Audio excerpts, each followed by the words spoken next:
There are cases that break the law, and then there are cases that break the soul, and I need to ask you right now before I even begin.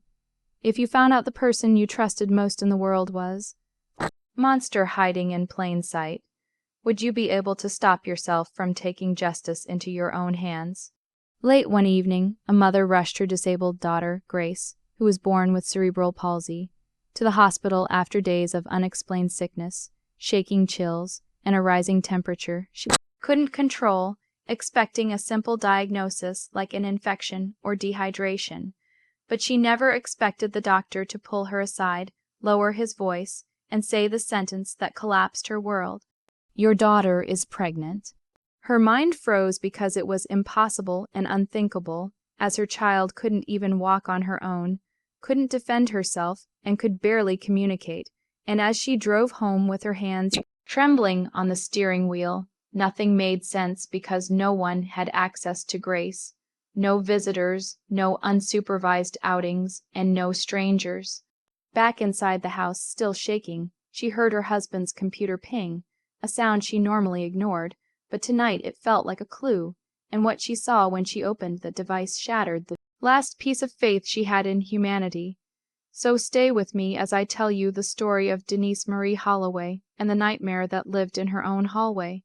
Denise was born in 1974 in East Cleveland, Ohio, the second of 4 children to parents who worked themselves to the bone, and from a young age, she understood that if you wanted something, you had to fight for it. By 18, she was the first in her family to graduate high school, chasing a dream of becoming a medical assistant for the stability her parents never had, and at 22, she married her high school sweetheart, Devin Bradley, who seemed charming and ambitious. When she got pregnant in 1998, Devin painted the nursery and told everyone he was going to be a father. But when baby Grace arrived in February 1999 with cerebral palsy, Devin's excitement faded into distance, then absence, and finally abandonment, leaving a note on the kitchen table when Grace was only 2 years old saying he didn't sign up for this. From 2001 onward, Denise raised Grace completely alone, working double shifts and learning every therapy technique while sleeping 4 hours a night, building her entire world around a little girl who loved music and laughed at cartoons, never realizing that her devotion would eventually be tested by a predator wearing the mask of a savior. By 2010, Denise was running on fumes in suburban Columbus when she met Harold Carter, a 39-year-old IT technician who was quiet, unassuming, and seemed like an answered prayer because he didn't run away when he saw Grace's wheelchair. Instead, he stayed, helped with groceries, and fixed things around the house without being asked. Harold had grown up in rural Pennsylvania and served in the Army, and though he had a prior marriage that ended in divorce, he told Denise it was because his ex-wife wanted kids and he wasn't ready, conveniently leaving out the restraining order that had been filed against him years prior. Denise's sister Janet even remarked on how rare it was to find a man who just stayed, and Denise felt she had finally found a partner to share the heavy load of caretaking. But Harold was intensely private about his computer, claiming work stuff and client data required him to keep his office locked at all times. They married in June 2012, and for the first 2 years, Harold was the model husband, taking over the finances to give Denise breathing room and helping Grace with her leg braces and physical therapy, earning the respect of the entire neighborhood and church community. However, the changes began so gradually that Denise didn't notice the walls closing in. Harold suggested she cut back on her night shifts for her health, but this just meant she was more isolated, while he began insisting on giving Grace her evening baths and keeping her bedroom door open at night for safety. Grace started making small, fragmented comments like "Daddy don't like," which Denise dismissed as simple frustrations, never imagining the dark truth behind her daughter's struggle to speak.